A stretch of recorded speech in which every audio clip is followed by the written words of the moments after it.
Good morning, everyone. Wait, one second,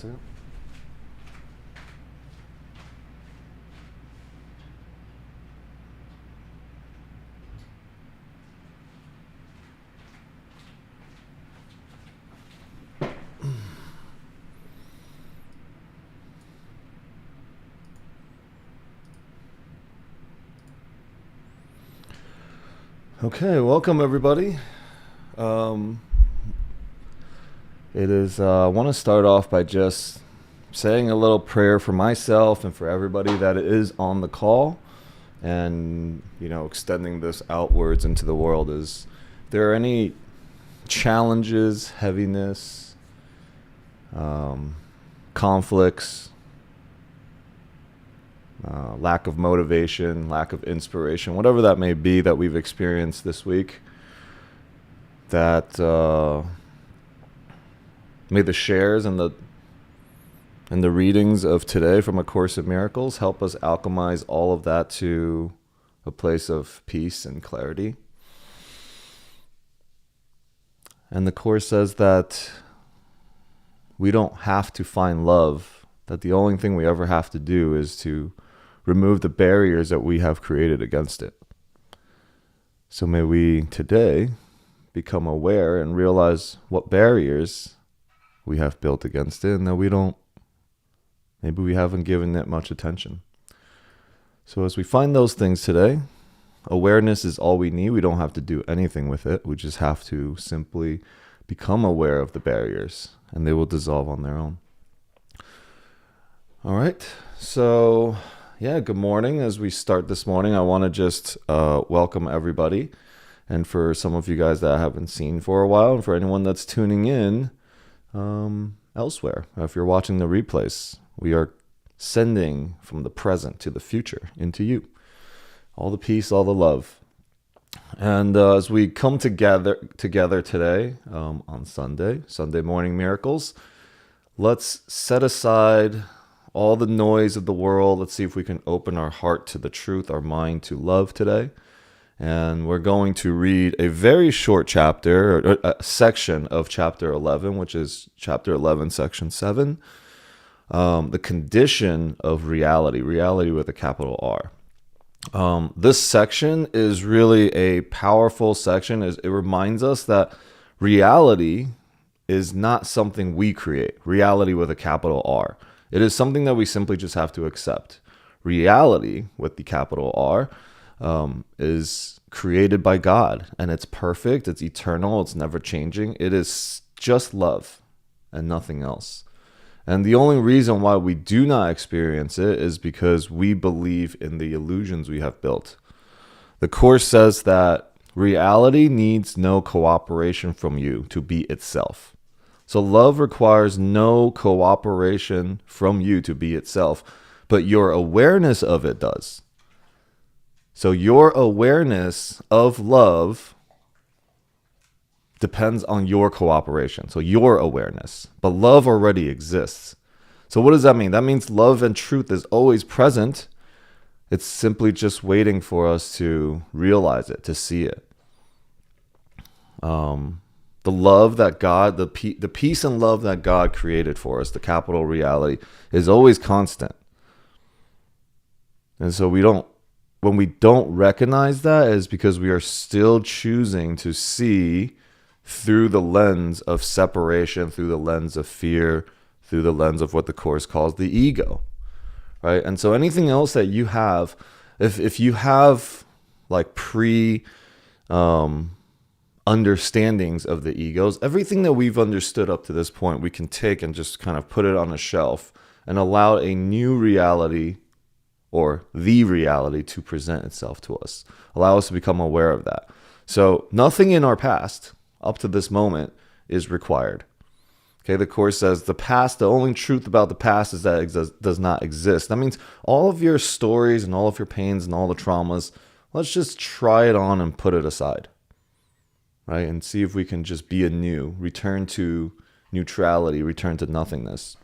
And so the only thing that stands between us and the peace of God is our own unwillingness to let go of those illusions and the things that are not real. And the ego, of course, the ego is, the ego insists that we see reality with our eyes and hear reality with our ears and what we can touch. What changes and shifts and disappears, right? So things are always changing. And that's one condition the Course says is not of God, is that if it changes, it is a part of your illusion. So A Course in Miracles teaches that everything that we experience in the world, whether it be pain, it be loss, it be heavy times, conflict, and even time itself is not reality at all. It is a projection of our mind, a dream that we have mistaken for truth. So what happens when we stop believing in the dreams, when we wake up, when we stop trying to make illusions real, instead surrender to love, surrender to what has always been.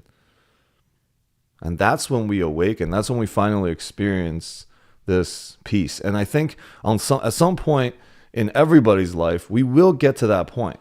And the Course says sometimes it might go through pain, but it doesn't have to. It doesn't have to. The Course says that we are extremely resilient and that we will tolerate pain to an insane degree, but there will be a point. The Course says there is an end to your tolerance of pain. And at that point, you will truly say, God, show me a different way to look at it. And that surrender, that moment is what the Course calls, could be called the holy instant. Because in that instant that you truly surrender, peace comes back to you, clarity comes back to you. You no longer are trying to change reality and make reality the way that you want it, rather than how God has created it. So the key is that we do not have to struggle to find reality, although sometimes we are that stubborn and crazy, and we do. We're possessive about things. We don't want things to change. We want to control things. We want to be right about things, right? Do we want to be happy? Do we want peace? Or do we want to be right about the way we got it? And if we want to be right, we're going to experience pain. But we don't have to struggle. We don't have to fight for truth. Truth requires no defense. We do not have to seek for love always exists. The Course tells us that our only job is to remove the barriers we have built against it. So love is already here. It's always been here. And we just got to stop blocking it with fear. We got to stop blocking with fear and just step into full trust. And so all of the conversations and all the talks and every week that we do this on Sundays and Wednesdays is about trust.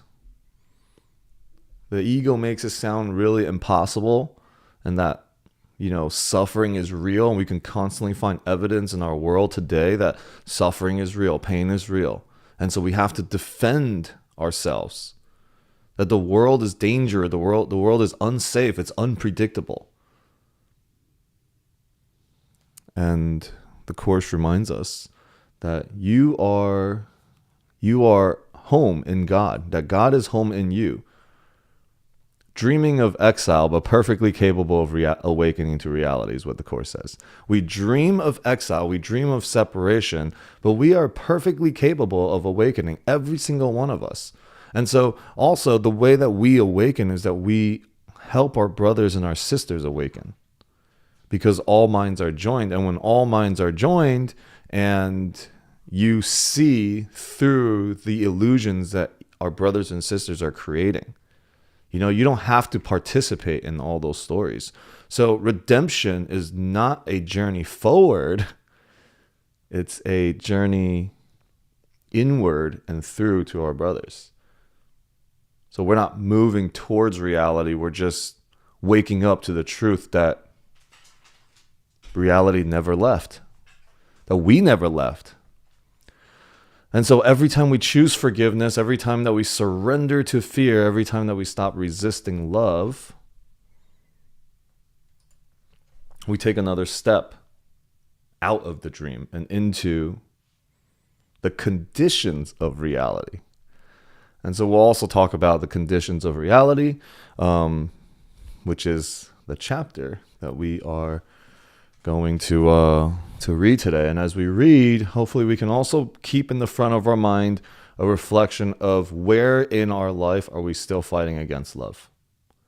What illusions are we still trying to make real? All right, so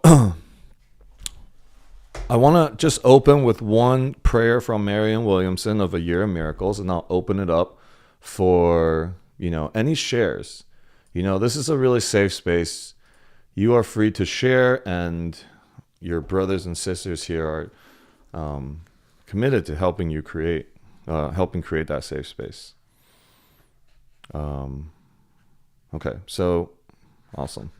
We talk about faith, and here we go. So this is a book by Marianne Williamson called A Year of Miracles. And, usually I just flip open and it's always on the perfect page. And I flip to day 95. And this is Reflection on Faith. Of course, I'm talking about faith. And she goes, yep, here you go. All right. Reflection on faith. My heart beats, my lungs breathe, my ears hear, my hair grows. And I don't have to make them work. They just do. Planets revolve around the sun, seeds become flowers, embryos become babies, and with no help from me.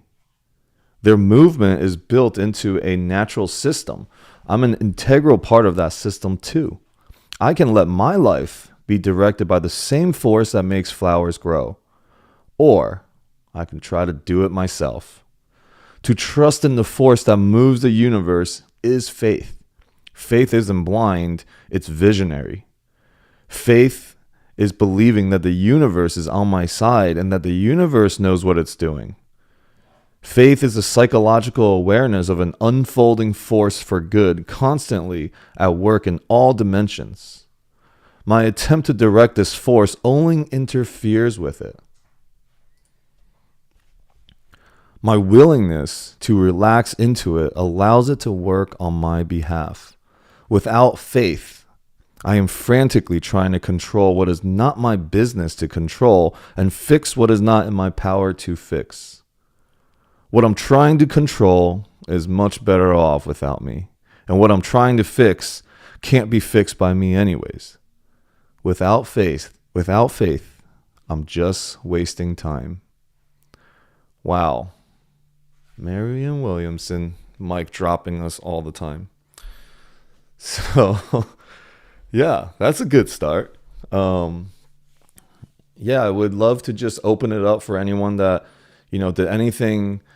Oh, hey, little sis. Tasnova, go ahead. Okay, she's going to lead the way here. It's an extra I have it on Bluetooth speaker. Hi everyone. I didn't mean to cut you off. We were like really no sin, but I was just wanting to go first. Um,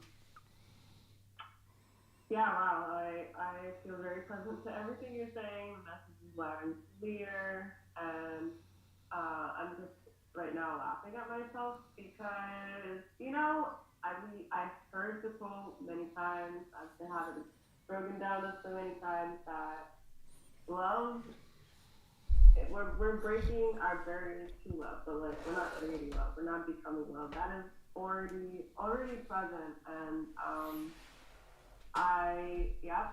you started to call it the prayer. Thank you for that. That is well received.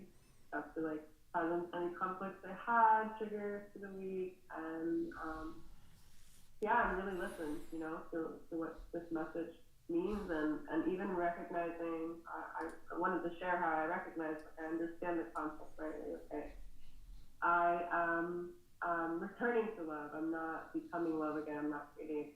Already present. That is the true reality, like you're saying. So in those moments of trigger, I definitely do not. I don't think that. I think that there's not love here anymore, and I have to create it. I go into full control mode as if I am the one that like got sent off the land of love, and I have to swim back to love. Like it's not just a moment, instant remembrance and awareness to come back, and I'm just recognizing that that silliness, really laughing at myself right now because I get really really into the character of the trigger, and yeah, I'm just also reflecting like I'm having just a very interesting experience of going into this space of understanding like where I'm going when I get triggered, when someone triggers me, when someone does something that's like interruptive of what I'm, wanting, and where I go, and I really do forget, how like the true reality is love, and it's happening in real time, like I'm seeing that I forget that I just get to return to that timeline in a way, by for one, like calming down, remembering the peace in my heart, renewing the faith that like I've been like, okay, I forgot for a moment, but I didn't leave. I'm still in the reality of love. When I choose to come back, it's like that forgiveness prayer for us to come back to the peace. It's not like wow, I just have this really interesting fantasy that I get booted off this island, and I have to go through adventure to come back to love instead of it really being instantaneous. It's not even that when I get triggered and get off of it, it actually is already like here. Just a matter of choice. I even wrote a song about it, and it's just really clicking right now. You did. You know what's actually happening is the it's like you're in the ocean, right? You're on this island, and now that you got this island analogy going, it's like you're on this island of love, and you're just this is here. This is what this island is. It is love. And you're going out to the ocean where the waves are just constantly bringing you back if you just stop rowing against it. And you're just like rowing against it away from love, like, why can't I find love? And I got booted off the island. And it's literally, that's what the Course is saying, right? Everything is flowing towards perfection and to your remembering, and it's got your back, and you're trying to row against the current. And you're like, where's love? Where's love? It's got to be over there. If I can just row over there, then I would find it. And whether over there is money or power or the relationship that you want it to be, right? You're just rowing against it too. And then you get there, you're like, wait, it's not here. Where is the island? And so when we look at, the Course says everything is either a perception of love or fear. Fear is looking away from the island and asking where the island is. Love is just turning around and seeing, oh, the island is right there. Right? So the vision of one costs you the vision of the other. At no time can you be in fear and love at the same time. You can't be in conflict and in gratitude at the same time because it requires you to fully look in one direction. The ego requires full allegiance. The Holy Spirit also requires full allegiance. And it's up to you which experience you want. And a miracle, okay, the Course says a miracle is a shift from perception of fear to the perception of love. The miracle is not something grand. The miracle is, oh my God, it is a miracle that Tasnova turned around and looked at the island and is now just letting the current take her to the island. That's a miracle. And then we go back into the fear and we turn back around, but we're like, but wait, what about that area over there where love is supposed to be? And we turn back around and we start rowing that way again. And so thank you for the analogy of the island, because I should probably write this down somewhere.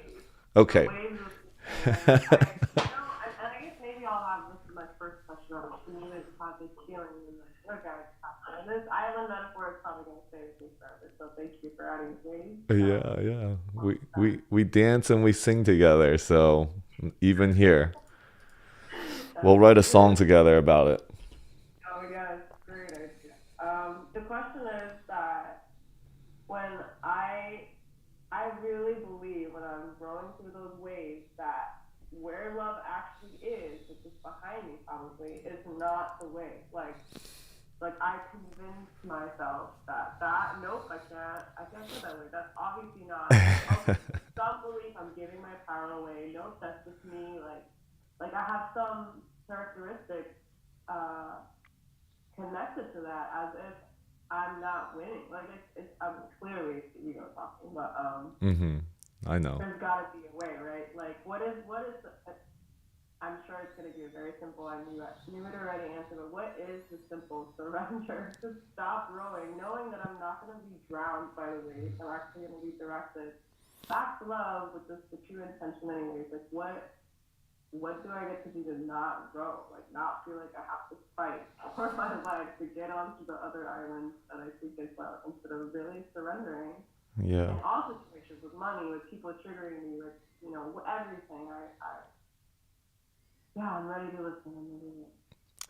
Well, I think if you truly listen, I think you are already speaking into the answer to that, and so I'm going to trust that your inner teacher right now is also helping you realize it because even if I say the answer right now, if your ego is not prepared to hear it, it won't land anyways, right? So, and we just read it. Like we literally read it. Marianne Williamson just said it, you know, and it's, you know what it is. You know how to return Right. to love. You're right. Thank you very much. Yeah. Okay, cool. And love you so much. Thank you for being here. Celine. Celine is a great sister. And so I just want to welcome her. She ignores my text messages, but today she didn't. And so she's here. Welcome. Guilty as charged. um, yeah, I had a couple of observations. The first is as you were speaking, or you were reading that quote. What the quote that really struck me was to trust in the force that moves the universe is faith. I have been, I don't want to say grappling anymore, but I have been revisiting my relationship with God in the past year. Even a year ago, I couldn't say the word stop without being facetious or ironic or sarcastic because of the conditioning around, being growing up Roman Catholic and feeling like, ugh, like this big white dude in a beard in the sky, not for me. Mm. And so, I took the back door and I would always use the word universe. And I don't know why, but in the past year, it started to become clear that I needed to come to terms and start to actually clarify my relationship with what is these three words and all the charge that they hold. Like, what does it mean when I say God? And it took me down this path, this really confronting path. I've been in the New Age circles for years now, and I'm like, the universe has got your back, and like, life is great, law of attraction. Like, I, I believe in all of that stuff intellectually. I see the value of it, but it's been really confronting because when I started to move from universe to God and actually doing so intentionally rather than just using a placeholder to swap out one word for another, but started to enter the frequency of what that actually meant to me. It started this very scary and tumultuous journey of needing to look myself in the mirror and see all the ways that I was disconnected from faith and the cracks in the foundation of my faith and the ways that it's actually been affecting every area of my life and I didn't even know it. And it's been this really interesting process of first deconditioning and separating, but separating is not the right word, but coming into, I think, better, like, okay, if we remove the thing that I didn't choose, which is and even Christian, even being born a Christian, I fully rejected and said fully no to. And now I'm seeing like, oh, there's a reason why I was born here and not in the Middle East and not in Asia, like with a different set of culture.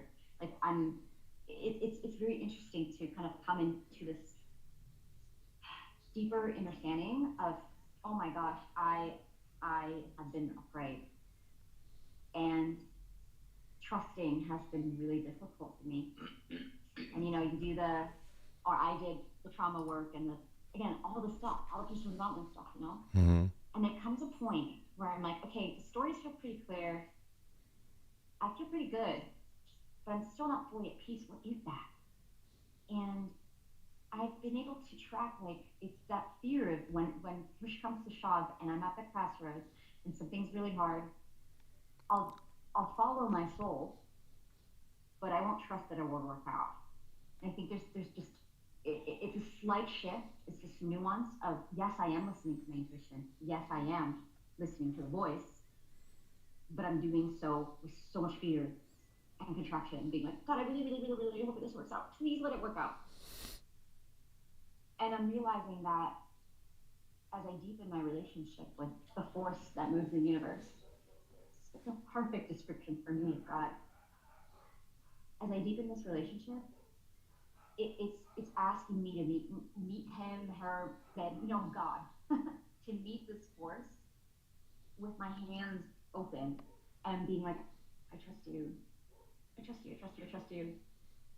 And it's been a practice of getting on my knees and being like, I trust you, but I don't really, but I kind of do, and just relaxing into that moment when it is a crossroads and I don't have a choice. And I am on my knees. And I gotta trust because the alternative is suffering, and that doesn't feel good. Neither does this, but of the two, this feels more right. And so it's really interesting as I've been kind of being like, God, where are you? Are you here? Like, are you listening? What's going on? Like today? What about tomorrow? And then even me being on this call, like, as I was sharing with you, I was just sitting here. I just went through something really difficult yesterday, and today I'm like, I need a little support. And I came in with my journal, and the two sentences that I wrote, Alex, before I noticed my phone light up next to me and being like, my notifications are turned off. What's this? With a text message that I've never gotten from you because I ignore them. You're right. Not purposely. But the two sentences I wrote is, I am starting to touch the fringes of what it could feel like to live life in gratitude and love for all that is now. It feels like the code to be in gratitude and appreciation for the present moment now. I chose, like, and then that text came up. And it said, thank God it's Sunday. Our only job is to remove the barriers we built up against love. And I'm like, okay, you do exist. You're pretty obvious. You're not making it easy for me to ignore you, and yet somehow still try. And you still love me. And you're still going for it in super obvious ways because you know how stubborn I am. And you spell it out to me. And somehow I'm still hiding from you. And somehow you still come for me. And I'm like, wow, I mean, that kind of love, it touches me. And I know I can take my time. And I know that I don't have to sit there and be like, I'm fully surrendered today. That's not expected of me. And just knowing that I have a space and I'm loved through the stubbornness and through the refusal and through the separation and through the pushing and through the rowing the boat against the island helps me let go of the row a little bit and be like, okay, let's try this out today. Let's do a little one. Just a little miracle. Little miracle. Maybe I don't need the huge one right now because I don't believe in it. But let's go with this one. Surprise me, and here we are.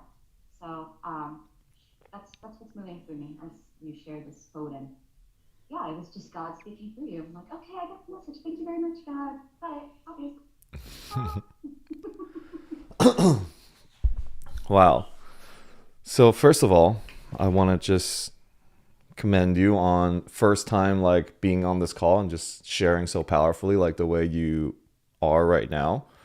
And there's a way that you explain and talk about all that, and it's really beautiful and very captivating as well.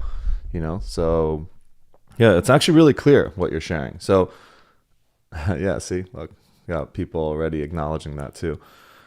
I also grew up Catholic. So I also grew up Catholic. Half my family was Catholic, half my family was Buddhist. And, some people have heard the story before, but I used to go to church and get forced to go to church, and I would constantly run away because I was being forced just like we're forcing something else, right? So I was being forced. So I would run away, be forced to go to Bible study, run away. And it was really funny. I actually didn't share this. One time I ran away from Bible study class and they were looking for me. I was hiding in the playground in this slide thing, and I get attacked by a whole bunch of bees. And like it's just anyways. So I had also rejected this whole God, Holy Spirit, Jesus. And, I started to study Eastern philosophy. I was like, the Buddhist way is the way, right? And then my mentor, my big brother, Chris DeSanti, he's like, I've also been seeking, but I also been really angry. I was very conflicted, like growing up, and I would get into a lot of altercations. I would get into a lot of fights. I was a very, very troubled kid. And, he was like, all the things that you're seeking, because I would be super peaceful. I'd be doing plant medicine, and then I would get into a fist fight and get drunk on Thursday. So it's very, very like opposite ends, And he's like, what you're looking for is in the Course in Miracles. And I'm like, oh yeah, cool. I opened the book, first thing, God, Holy Spirit, Jesus. I was like, yeah, no thanks, bro. Like, no. And I realized that my conflict, when I finally, and the place that I finally accepted was when my dog passed away. My first dog passed away, and Chris was like, hey man, you should open up A Course in Miracles again. And I was like, okay, fine. And then there was a part in the course that says, I just read just a little past my resistance. And it was like, this is A Course in Miracles. It is a universal teaching. It is one of thousands, if not millions, of paths back to God. And all roads lead home. Every path that you go down far enough, you will find God. Now, what we do is we're like, this is the path. Universe is the way to call God. The other things that you guys are calling, that's not God. And so in the looking back at how other people calls it and what our resistances and triggers are to certain things, we keep ourselves like away from the kingdom. And it wasn't until I picked up A Course in Miracles, and I finally, the moment that I accepted the symbol, the words, God, Holy Spirit, Jesus, all of my like conflicts. I used to have like, I was so into conspiracy theory. I wanted to blame religious institutions for everything, and once I, like, this calm just came through to me once I truly gave it. I was like, yeah, okay. My resistance to this is actually the way that I resist everything else as well. So it's beautiful and perfect that, it's like, okay, well, it's universe, it's God, but we don't even have to make it different. See, this is the thing. The Course says all things of us healing is to take things from duality or separation back to unification and oneness. So if someone says dogs and animals are gods, okay, awesome. Yeah, that's great. They're talking about the same thing you're talking about when you call it universe or God or any other name that you give it. So we can remove, like, our job is to try to remove our attachment to the meaning we have assigned words. What are the words beyond the words, right? What's the words behind the words? Because words can cause misunderstandings, but energetic transfers never lie, right? So if you have a judgment on something, that creates an energetic shift, separation immediately, and it never changes. It will always be true. It's just, can I allow it to move through me? Can I accept it? So last week, I had my friend Samsara come on to this exact call right here, and we talked about the Vedic teachings, astrology. And I posted, I wanted to make this a big call, and it was great. It was awesome. It was beautiful. And we were just riffing back and forth between A Course in Miracles and Vedic teachings. And it was awesome. It was beautiful. And I had this pastor message me on Facebook and said, you should be careful of promoting Eastern teachings, something like that. And it's a mask over something else. And look, it's immediate thing for us. Think about exactly what you're experiencing right now, just hearing that. Right? Oh, no. He's wrong. Even in that, we are in our ego. right? He has a path, and great, he sees that as only his path, but also we must acknowledge that that is a path, right? Instead of going into a debate back and forth, no. I don't need to defend the Course in Miracles. Truth requires no defense, but we just have to look at where our resistances are and then lean into it, because usually the freeing of our resistances and the awareness of our resistances is the barrier to love that we must remove. It's the wall that we've created through some sort of trauma and story from the past. And because the wall is there, we just go around the wall, or, we try to talk to each other through the wall instead of just like, hey, God, this wall isn't serving me. I think we went through this analogy before. I'm just trying to recall it a little bit. God, this wall is here and I don't really want it. I see that it doesn't serve me. Now, all we have to do is give it over. We don't have to do anything with it. But what we do as we awaken, right? We're like, okay, God, I know the wall doesn't belong here. You can remove it brick by brick, but I'm going to have to supervise you. If it doesn't feel good, we're putting the brick back. And the Holy Spirit's like, it's either all or nothing. You go home and I will do something with this wall. And when you come back, if the wall is still here, go back home. It's not done. Right? And so this is all our conflicts is that we are unwilling to go home and we feel like we have to supervise God in everything. How people show up, what type of income I'm making, do I have the relationship, will she love me, and all of that stuff. We're like, God, I need to supervise this. And so this past week, I've been posting in our ACIM chats. I'm like, is it freaking Sunday yet? Is it Sunday? When is it going to be Sunday? Because I need this call more than everyone knows. Like I say all the time, like I just do A Course in Miracles, these calls where I actually set aside an hour and a half twice a week. And you guys are just kind of like listening to my stories and venting my own problems and stuff. So I always want to express my sincere gratitude for everyone that shows up to hold the space, because you being here, Celine, and all of you guys being here shifts the entire conversation. So it's, a lot of gratitude for that. So thank you, Celine. You're amazing. Alex, can I ask you a quick question? Is that okay? Yeah, of course. There's something you said around that I really loved around everything is either perception of love or fear, and that like ego or spirit requires full allegiance. There's a part of me that fully resonated with that, but then it bumped up against something, which is my belief that when we are vast, and our heart is open, and for women, my womb is open, I'm vast enough to hold it all. And so even when I think about, when I'm angry, I can be angry and love. I can be in grief and in gratitude. I can be frustrated and also like be present with like my privilege and so I guess I'm just curious about, because I don't think they contradict, but there's something that in my system that's like, oh, this is bumping up against my experience of knowing that there's been moments where I feel like love holds it all, and then like the fear is the drop that gets diluted, or the anger is the drop that gets diluted. And if we can practice to like open our hearts, and for me, again, as a woman, to open my womb, I can be vast enough to hold it all. And so I think like the metaphor of ego or Holy Spirit, allegiance here, allegiance there, was kind of got me in a little bit of like, how does this and that all live in the same house? Does that make sense? Of course.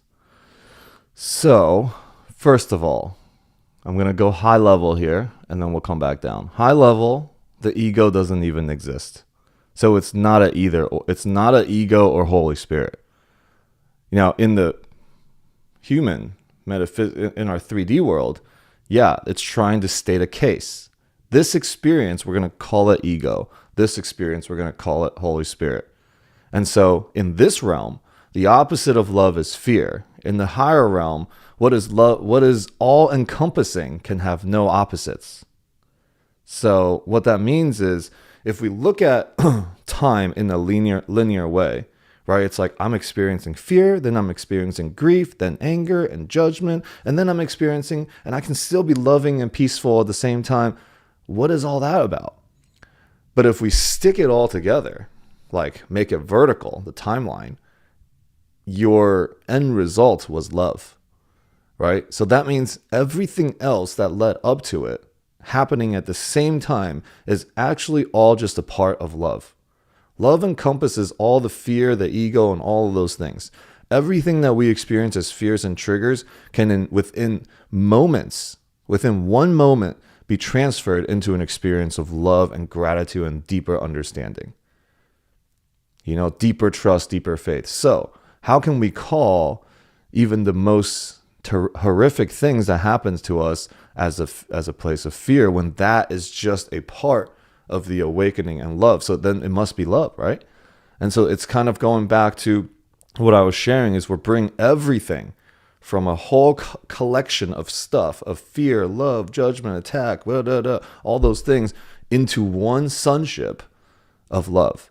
And then when we bring that back down to our what we're doing here in this 3D world is all the people are all the pieces of all these separate things that we're like, oh, but that's different. This is different. But wait, I see myself in that person too. And we bring it all together into one, what the Course calls sonship, right? When the sonship returns, the one Son of God, capital S, not masculine, feminine, beyond masculine, feminine, beyond the word son that you think son is masculine, right? And when the Course uses he, it's beyond he, she, masculine, feminine, and all the other things that you can find in between. It is beyond all of that. And so the practice for us is to start to look beyond the duality of things. To look beyond that so we actually don't even have a question. The question came from when things fragmented. What does this mean? What does this fragmented piece mean to this fragmented piece? That's when the question began. So then all the answers had to come. And so actually in the next, it will be on Wednesday when we do this call. The section is actually called The Problem and the Answer. So we're kind of leading up to it. And chapter 11, section 7 is really, really short. But it says, the title is The Condition of Reality. So now it's like, all right, what's conditions? The condition of returning back home to heaven, the gates that Christ is holding open for us right now. But you cannot enter if you carry the baggage of all the things. Even A Course in Miracles needs to be laid down. All the things that was a solution for something needs to be laid down because in heaven there was never any problems. The problem never existed.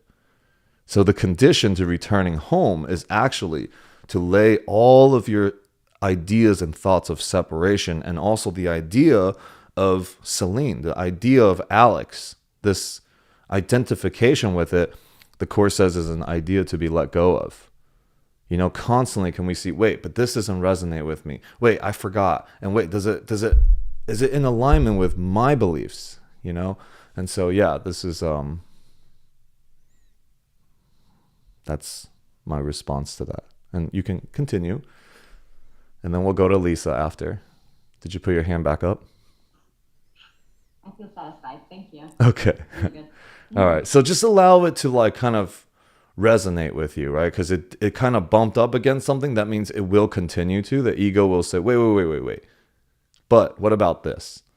Now, wherever, we just did a lesson on lesson 30 or 29 that God is in everything I see because God is on my mind. Now, if separation is on your mind, separation will be everything you see as well. It's what the Course calls projection makes perception.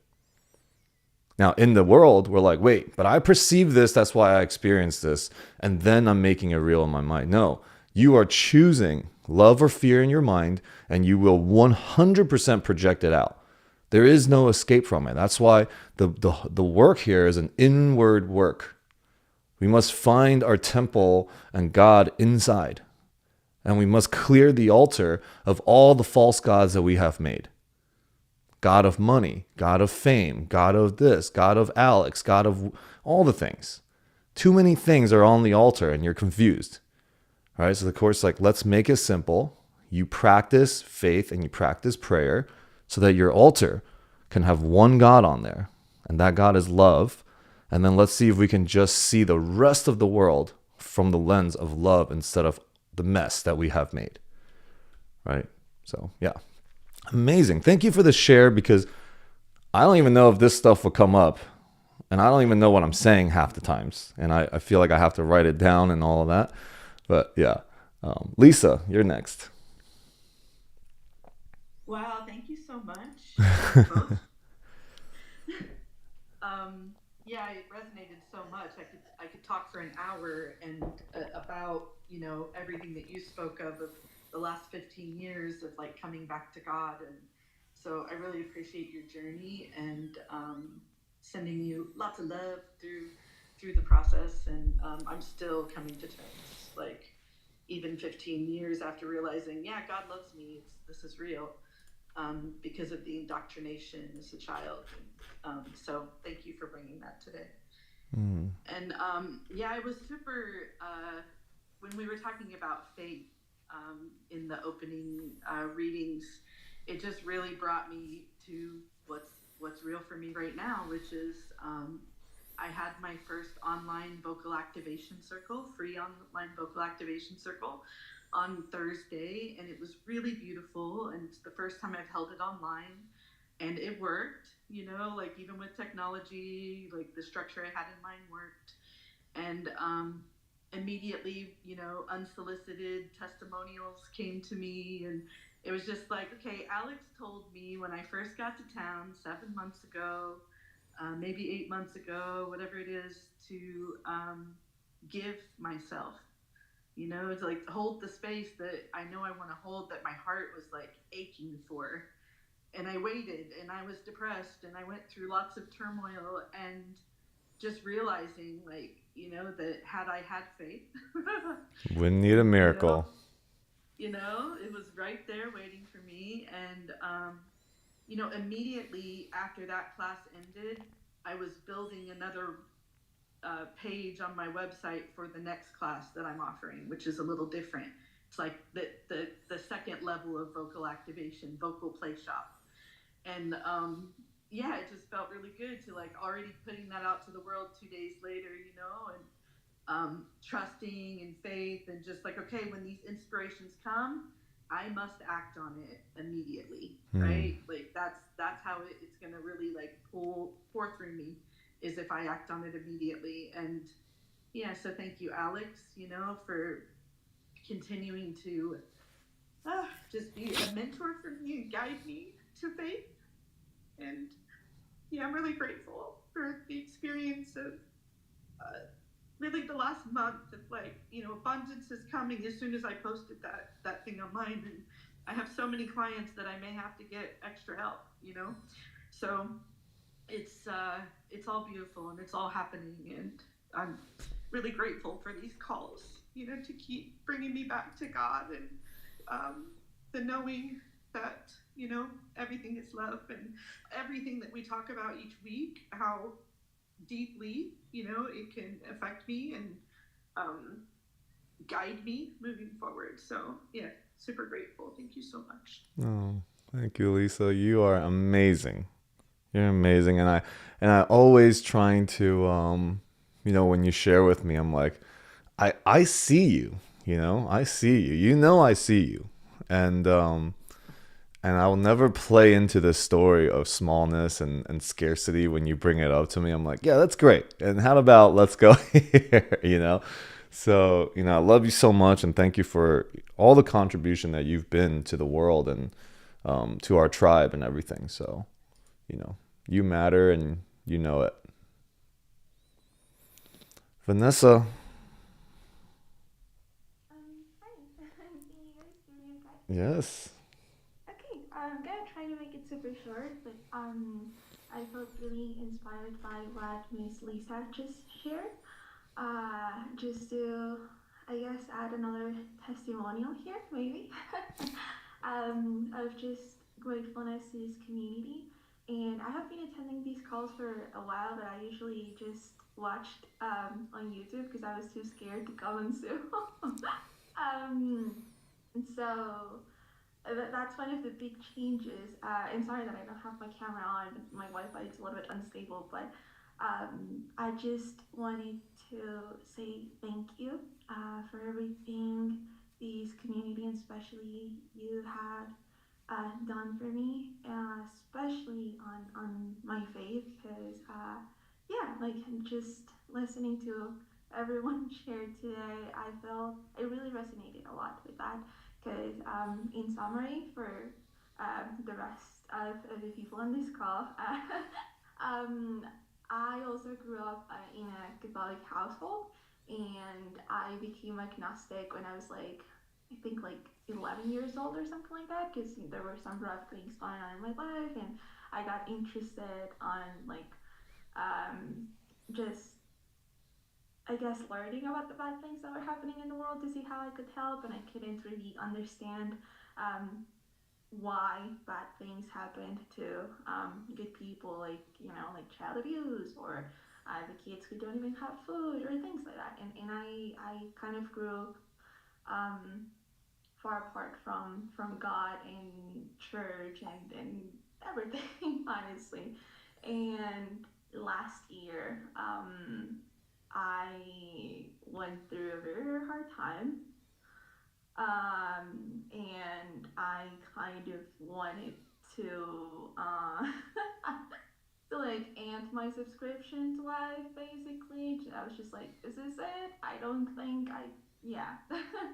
And that's around the time that I discovered these calls, and I really, I would say that these kind of saved my life. So I honestly don't really know how to say thank you. Um, like, yeah, that this is more like a distant memory now, and I can talk about it and not, disappear in a puddle of tears. Um, because I just feel so at home here. I don't know. This is like such a safe space. So yeah, um, I just really wanted to thank you, and this is actually sort of inspiring me to maybe starting to spread, I guess, the word of God in like a very like in the way that you do it. Because again, I was also very resistant to anything related to God. So yeah, I hope that I can be a light to other people in the same way that you have been for me, Hmm. and spread this beautiful message. So yeah, just wanted to say thank you. Yeah, thank you, Vanessa. And like spreading the light, like you don't have to do anything. Your light is lit and I can see it, I can feel it.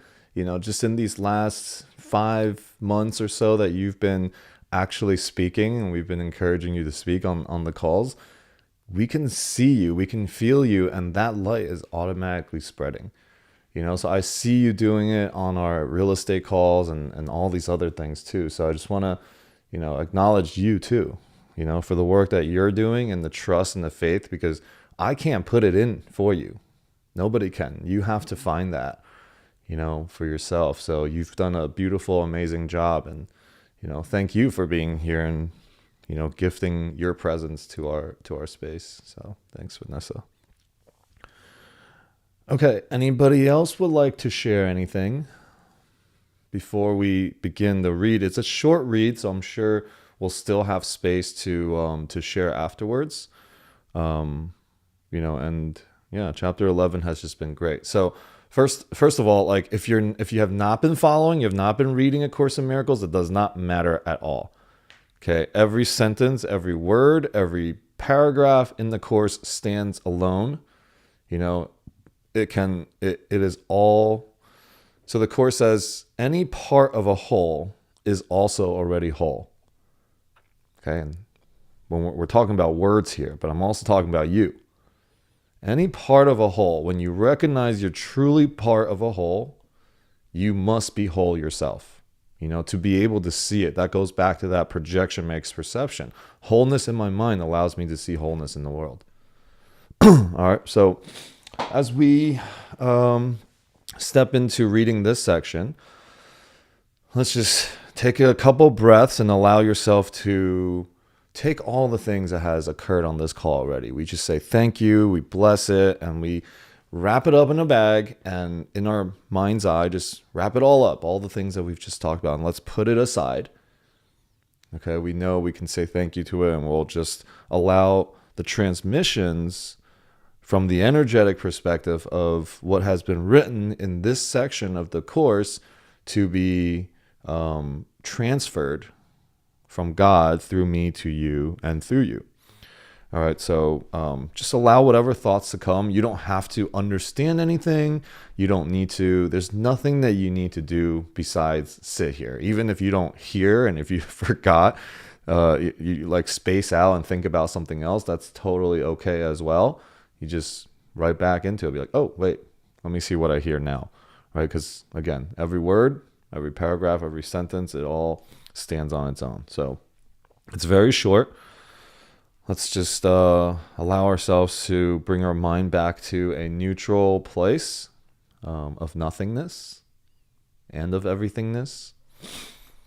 All right, so chapter 11, section 7, the condition of reality. See, it says condition with a capital C and doesn't have S behind conditions. The condition of reality. The world, as you perceive it, cannot have been created by the Father, for the world is not as you see it. God created only the eternal, and everything you see is perishable. Therefore, there must be another world that you do not see. The Bible speaks of a new heaven and a new earth. Yet this cannot be literally true, for the eternal are not recreated. To perceive anew is merely to perceive again, implying that before or in the interval between, you are not perceiving at all. Right? So anew. To perceive anew is to perceive again, implying that you must have known before. And in between then and now, you must have been perceiving nothing. What then is the world that awaits your perception when you see it? Every loving thought that the Son of God ever had is eternal. The loving thoughts of his mind that his mind perceives in this world are the world's only reality. There are still perceptions because he still believes he is separate. Yet they are eternal because they are loving. And being loving, they are like the Father and therefore cannot die. The real world cannot actually be perceived. All that is necessary is a willingness to perceive nothing else. For if you perceive both good and evil, you are accepting both the false and the true and making no distinction between them. The ego may see some good, but never only good. That is why its perceptions are so variable. It does not reject goodness entirely, for that you cannot accept. But it always adds something that is not real to the real, thus confusing illusion and reality. For perceptions cannot be partly true. If you believe in truth and illusion, you cannot tell which is true. To establish your personal autonomy, you try to create, unlike your father, believing that what you made is capable of being unlike him. Yet everything true is like him. Perceiving only the real world will lead you to the real heaven, because it will make you capable of understanding it. The perception of goodness is not knowledge, but the denial of the opposite of goodness enables you to recognize a condition in which opposites do not exist. And this is the condition of knowledge. So the condition of knowledge basically is to perceive knowledge only and to recognize all the barriers you have built against knowledge, all the illusions you have created against it. Without this awareness, you have not met its conditions.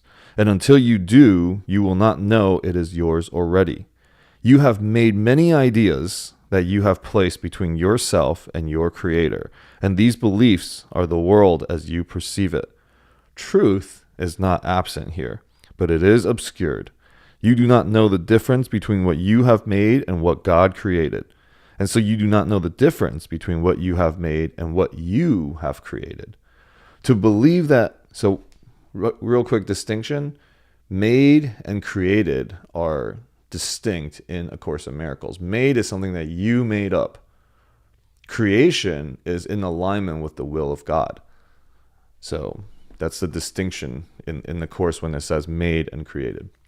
To believe that you can perceive the real world is to believe that you can know yourself. You can know God because it is His will to be known. The real world is all that the Holy Spirit has saved for you out of what you have made. And to see and to perceive only this is salvation, because it is the recognition that reality is only what is true. The condition of reality. On Wednesday, we will go over a longer read. Not so long, but we will end chapter 11 with the problem and the answer. So it's actually going to it's going to make everything we've talked about up to this point much, much simpler. It's about simplicity. All all things that are not simple are creations or illusions that you have made real in your mind, because we're confused. We believe in some illusions and we believe in some truth. And it's like, crap. In that confusion, you can't perceive only truth, right? So confusion is an attack on God, actually. So, all right. That was such a short read. That was like 5 minutes long. Now we got a bunch of time. So we don't need to go further than is required, right? Like if people are good and all set, then we don't have to, go further on into the calls. I would love to just kind of get some things off my chest a little bit too, as part of my share of, the heaviness that I've also been going through in my life. So,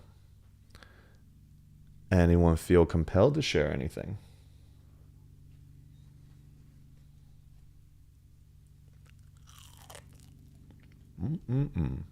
Go ahead, Fraser.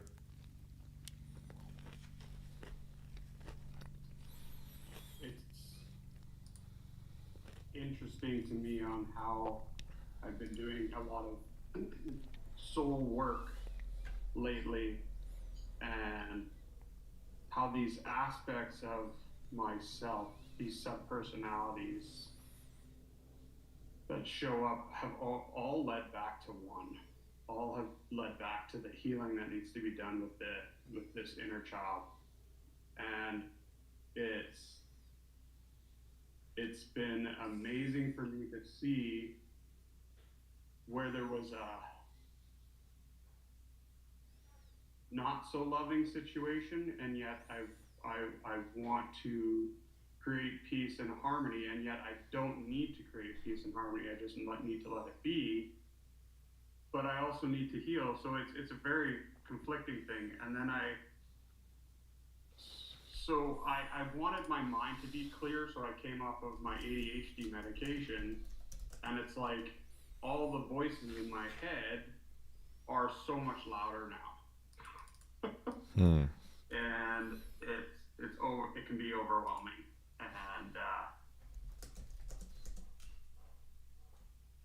I have so many thoughts and so many different things that come in, and it's almost like I wasn't being clear to experience these voices because I was on this medication. Mm-hmm. What are these voices telling me? What are these parts of my subpersonality that are trying to help me to heal? And it's always a return to love. So is how can I be more loving? How can I heal not only myself, but by healing myself, now be more available to love? Yeah. What you said right there's something really profound that you shared, is that returning to love, because healing is actually not about creating something new or anything. Again, the Course says it's remembering, right? Healing is not about fixing something that is broken. It's about not making the body or solving problems in the world. The Course teaches us that the recognition that there was never anything to fix in the first place, that's how we undo the illusion. That's how we release the fear, and that's how we accept love. So healing is remembering. True healing is, you don't have to change anything external.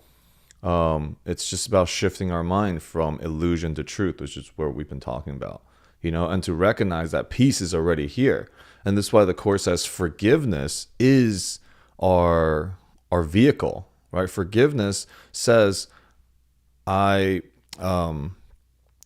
recognize what I thought my brother did to me but did not do. That's what the Course says. It's like to recognize that I was never actually attacked. That these voices, just the acceptance of these voices, right, is healing.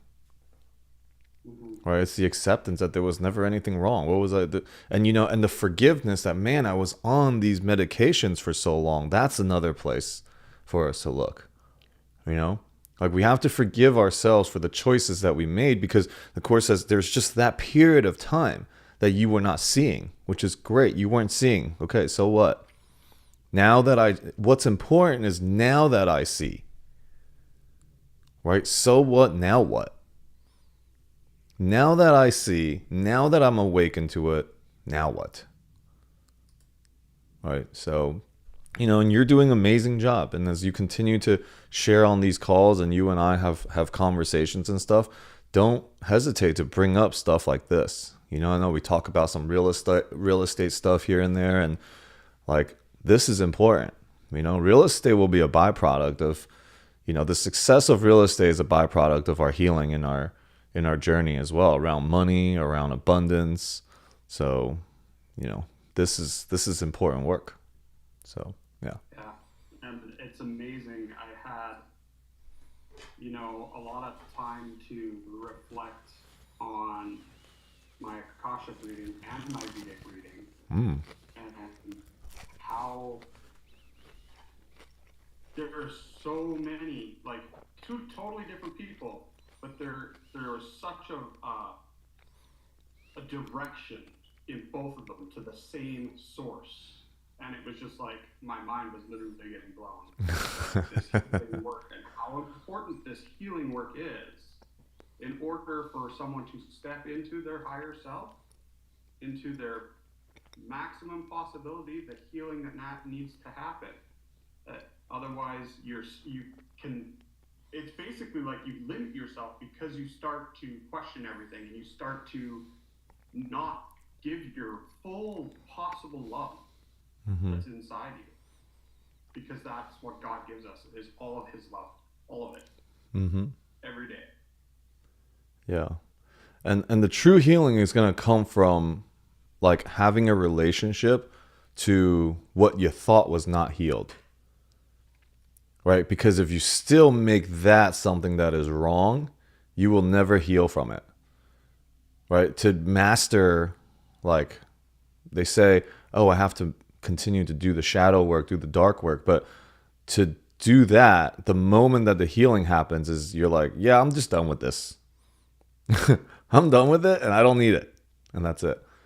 Not that like, oh, I got to keep changing what was wrong, because what you resist persists, and what you put your energy into, it continues to be real. Like the trying to heal something makes that something even more real as you're working on it, right? That means there's something you're working on and that thing becomes more and more real, but it's to recognize, okay, well, yeah, that's that. And because if you don't heal that let's not use the word heal for a second. If you don't undo, if you don't atone. So the Course says atonement. The atonement is to undo. Undoing is not the same as punishing a sin, right? It's like, it's just a mistake to be corrected, and then that's it. There's nothing else that has to be done. Like, that was part of the journey. And if that journey is not in a horizontal timeline, then it's really the same thing.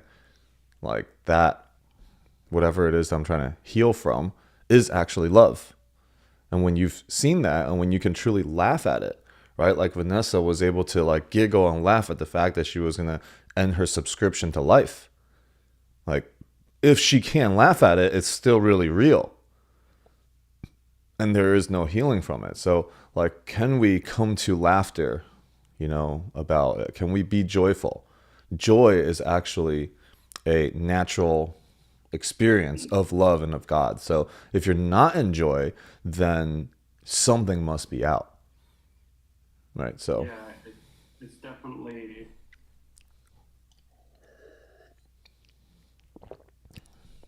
I don't want to use the word trauma, but realistically, that's what it was. mm-hmm. I never forgave my parents. Mm. I never forgave them.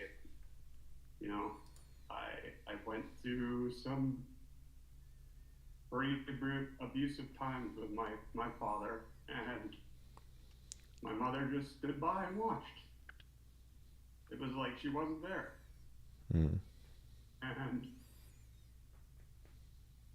I want to forgive and I want to love them, but there's just a part of me that always seems like it's hurt. It's that, and that's where I got to do the work. That's where I get to do the work, is to forgive and to love, and that's about. I don't know what else to say. Yeah. Thank you for sharing that. Thank you for sharing the way you just shared. Just sending you so much love around it. And you're supported by this community. You're supported by me. And, it's always that share. You don't have to carry the burden of that all by yourself. And as we carry that together, you know, and you establish gratitude, right? Like gratitude in this moment and blame cannot exist together. So that's why, like, the gratitude process is great when you practice being grateful for everything, because if you're so grateful for this moment, then that abuse must still be love. So can you allow love to shine onto that experience that you had, right? Because you recognize the greatness in you, that you have become a miracle worker, a man of God, a man of faith through all of those things. Without every single exact thing, you couldn't be the person you are today. Wouldn't be here today. Wouldn't be here today. This time and this moment. Yeah. And I recognize that, and I definitely, I know that there was a part of my dad and my mom that really loved me, like really, really deeply cared about me. And I don't know if that was just his way of trying to make me a man or what, or, but it has brought me here. Yeah. So that's the blessing. Yeah. And here's one last thing I'm going to leave for you. I'm going to give Helen and Vanessa another chance to share. What you thought happened, and I'm going to say in a way that's as gentle as possible, what you think happens in your past is actually an illusion and nothing. Okay? And I'm going to say that because your experience around something, because that experience can change, that is the condition for illusion.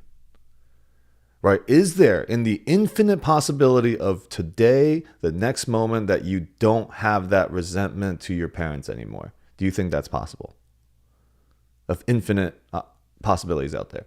The fact that that can change, it means it is part of that world of illusions. Right? And so when you have found the clarity around love, around it, that it is part of your journey of a return to love, then it becomes love, then it won't change again. When your mind gets to that place that I am fully understanding now that that experience is part of me being the most loving and the realization of my extension of God and the light that I am, it will never change again.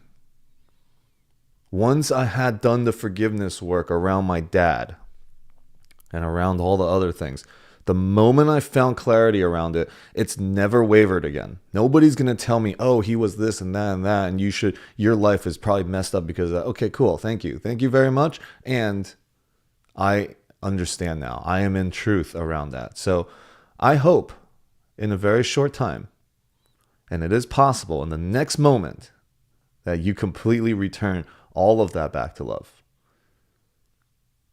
And that you don't look to try to bond into that with your ego and traumas, right? Because we somehow find some sort of comfort in trauma bonding and stuff like that.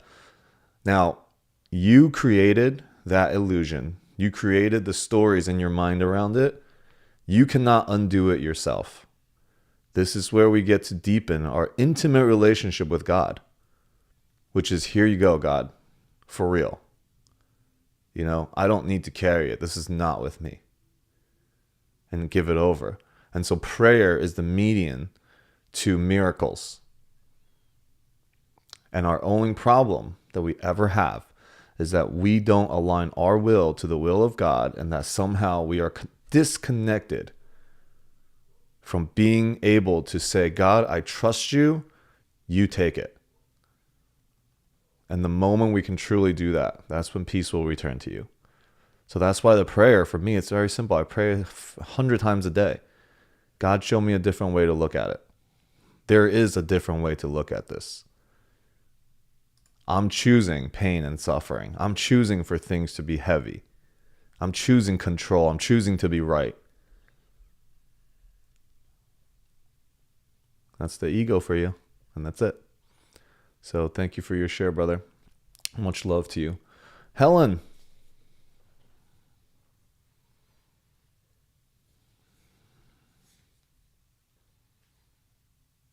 Hi.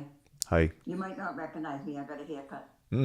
I recognize you still. I'm really short. So I'd like to attest to a lot of what you're saying today, and I'm going to start. I'm kind of all over the place here. I read this morning, and it's by Rick Rubin, and it's pertaining to artists, but I thought it was pretty relevant. And it says, living life as an artist is a practice.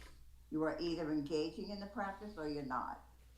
It makes no sense to say you're not good at it. It's like saying, I'm not a good monk. You are either living as a monk or not. We tend to think of the artist's work as output. The real work of the artist is a way of being in the world. Okay, so that said and done. The way I took it is that the artist is inside of us, as well as good that God puts inside of us. And so this led me to remember that God is love.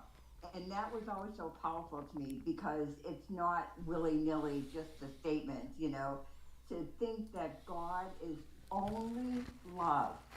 Like I have a feeling of love, and sometimes I can multiply that 10,000 times, and that's what God is. That's amazing. It's mind-blowing. However, I'm human, and I have some issues. And so, for example, another part of this conversation for me is that I've made a commitment to God all my life, Well, no, that's exaggeration. When I started the Course in Miracles, I made a serious commitment to God that I'm not fooling around. This is how my life is going to be. I know all of my ill wills and all of my whatever they are going to be gone by the time I get to heaven. By the time God reaches me, he's going to say, good job, Helen. He might not even say that. He's like, of course, So what happens is then now I have to do this undoing nonsense, not nonsense, this undoing, such as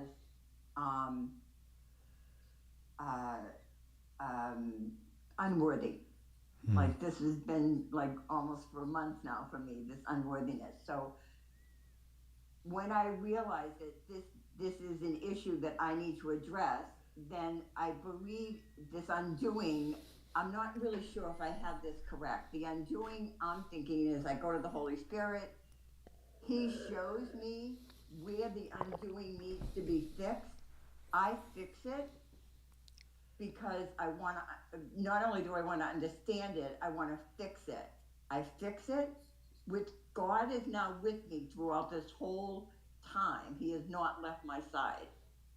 He's with me. He knows I'm doing this work and I have to do it in order to, I want to do it, first of all.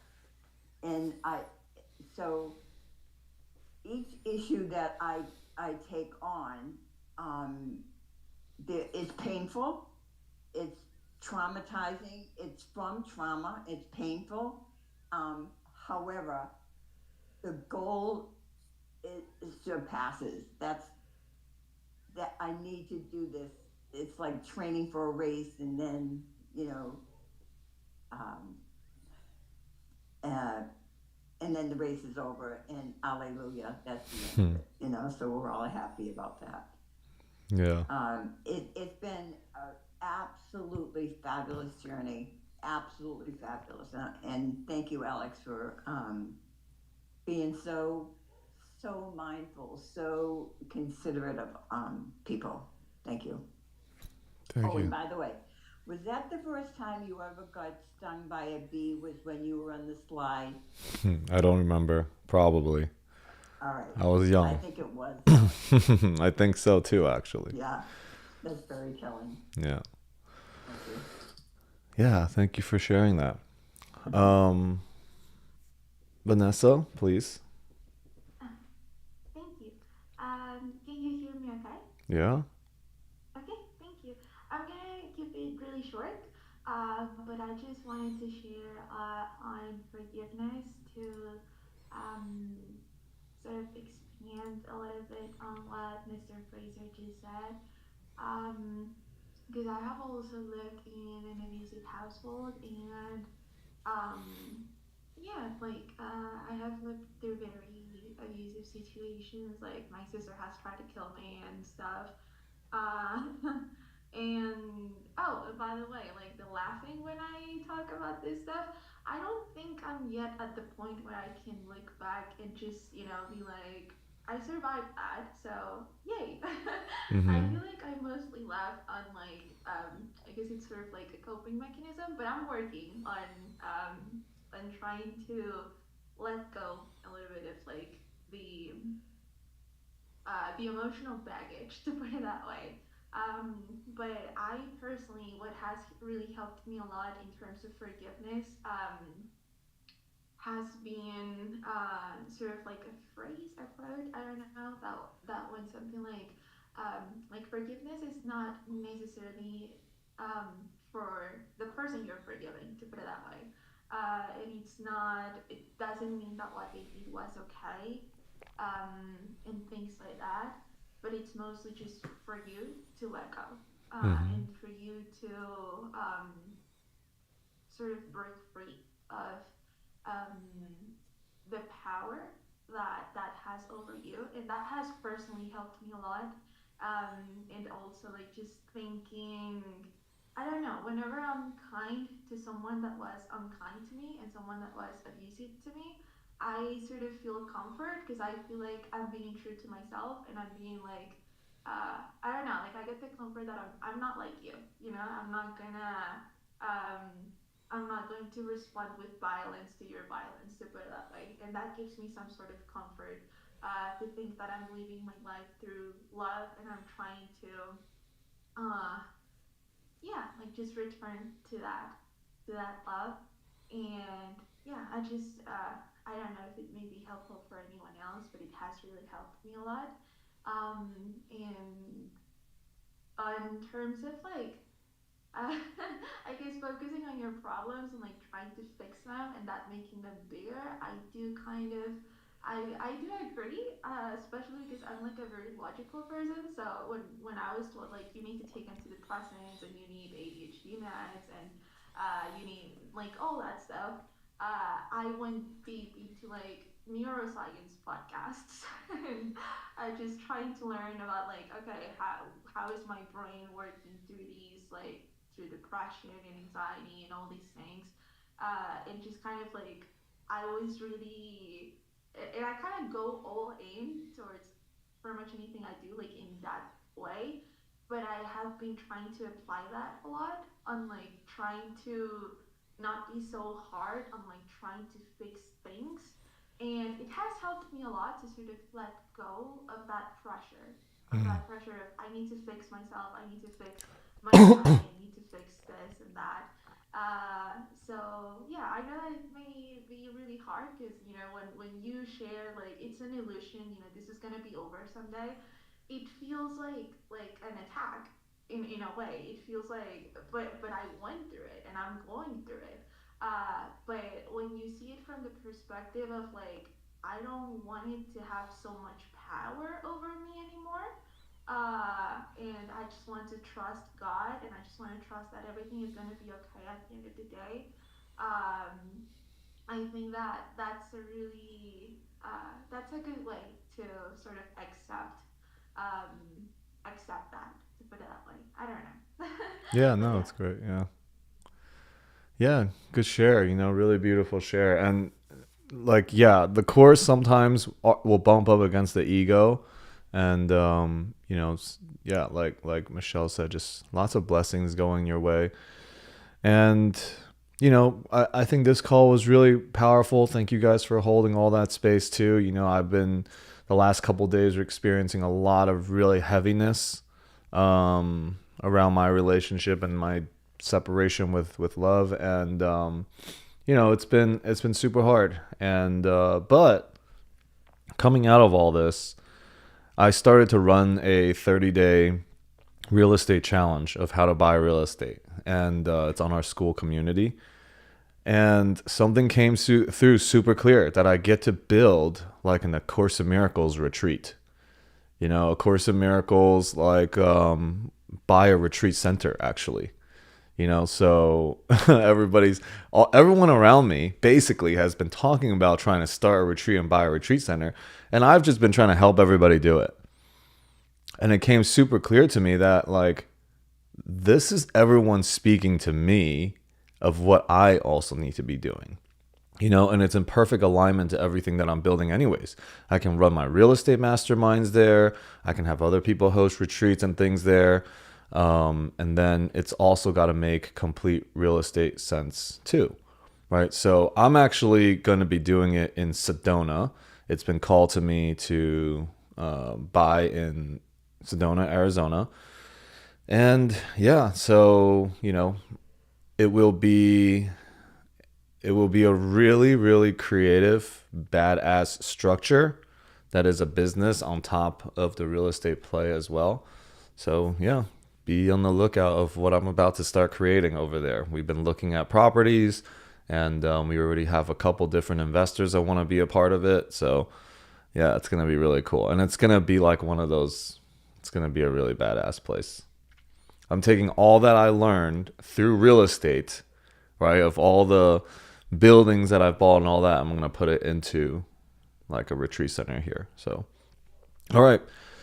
That's basically it. And, I feel so much better. I've been just kind of down and whatever. And I was like, damn, Sunday can't come soon enough. Like, let's go. I was about to have like an emergency A Course in Miracles meeting on Friday, but, I needed to sit with the stuff I needed to sit with. So, all right. Thank you guys so much for being here and making it, important enough to be on this call here today for an hour and a half. It means so much. And love you guys so much. And see you guys on Wednesday. Bye, y'all. Bye.